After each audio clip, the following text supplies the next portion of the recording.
It was clear election night.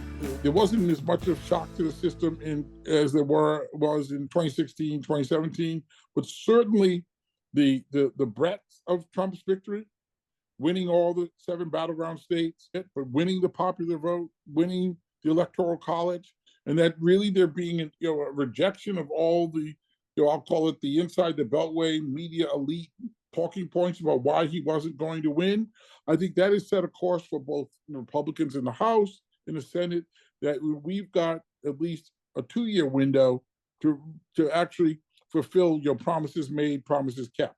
You see this a little bit with, there's a lot of deference. We don't know if it'll ultimately be in all places for the Congress, for the Senate to, confirm Trump appointees to the cabinet, even those with some flaws.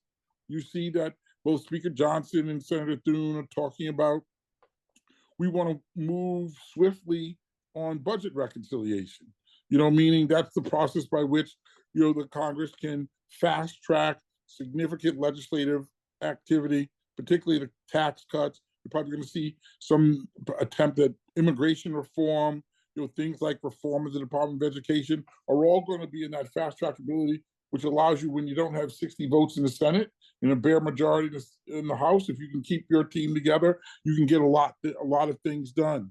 By the afternoon of January 20th, you'll see a whirl of executive orders and other regulatory reforms that really try to fulfill the promises that they made in the campaign. And I think you're going to see them, try to utilize as much regulatory and executive office power to impact what they want to do, because they know they don't have a large window, and they actually want to use the executive power to do what was going to be more difficult in a closely divided Congress.